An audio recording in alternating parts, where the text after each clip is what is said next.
سورہ فاتحہ کے بعد سورت ملانے کے بارے میں آپ صلی اللہ علیہ وسلم کا معمول کیا تھا، یعنی کیسے کون سی سورتیں قراءت میں ملایا کرتے تھے، کہ فرمایا کہ معمول یہ تھا کہ آپ شروع سے سورت کی تلاوت فرماتے اور عام طور پر اسے ختم فرماتے، یعنی اس بارے میں بہت سی حدیثیں بھی جو بعد میں آ رہی ہیں بتائیں، یعنی ایسے نہیں کہ کہیں سے کچھ لیا کہیں سے کچھ ٹکڑے کر کے ختم کر دیا، ایسے نہیں، عموماً اللہ کے رسول صلی اللہ علیہ وسلم تلاوت جب شروع کرتے تو شروع سورتوں سے، مثلا کیا ہے والفجر ولیال عشر، مثلا کیا ہے هل اتاک حدیث الغاشیہ، مثلا کیا ہے سبح اسم ربک الاعلی، اس طرح شروع کرتے اور درمیان میں کیا نہیں کرتے، ٹکڑا کر کے نہیں جاتے بلکہ اسے مکمل کر کے ہی رکوع میں جاتے۔ یہ ہمارے ہاں بہت کیا ہے وہ قراءت میں ٹکڑے ہوتے ہیں، ہمارے ہاں بہت لحاظ نہیں کیا جاتا کہ کہاں کیا ہے مضمون شروع ہو رہا تھا کہاں کیا ہے ختم ہو رہا تھا۔ مجھے ایک قصہ یاد آ رہا ہے کہ ایک مرتبہ ایک عرب نے نماز پڑھی ایک عجمی کے پیچھے، تو امام صاحب نے سورہ یوسف تلاوت شروع کی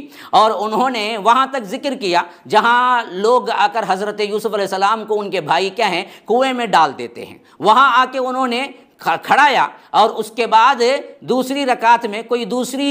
سورت پڑھ لی اور نماز ختم کر دی۔ تو وہ عربی نے ان سے پوچھا کہ امام صاحب آپ نے دراصل کنویں میں تو حضرت یوسف کو ڈال دیا لیکن اٹھایا نہیں،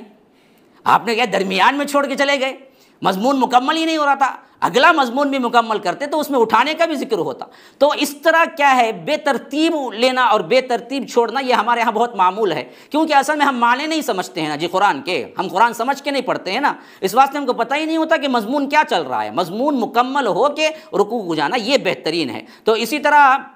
امام البانی رحمہ اللہ فرماتے ہیں کہ آپ صلی اللہ علیہ وسلم کا ارشاد ہے ہر سورت کو رکوع اور سجود سے اس کا حصہ دو، یعنی ہر سورت کو رکوع اور سجود سے اس کا حصہ دو، یعنی مطلب یہ ہے کہ رکوع جب جاؤ گے تو اس کا اپنا حق دے کے جاؤ، درمیان میں نہیں۔ اسی طرح ایک روایت میں ہے کہ ایک سورت ایک رکعت میں پڑھو، یعنی چھوٹی مختصر کیوں نہ، لیکن ایسا ہو کہ وہ مکمل ہو جائے، ایسے نہیں کہ بات کہیں سے شروع ہوئی اور کہیں ختم کر کے پھر دوسرے طرف سے کوئی اور ٹکڑا پڑھ لیا۔ یہ ترتیب بندی ہونی چاہیے۔ یہ دراصل کیا ہے اس وقت ہی ہوگا جب ہم قرآن کو سمجھ کر پڑھیں گے، مضمون کم از کم سمجھ کر پڑھیں گے۔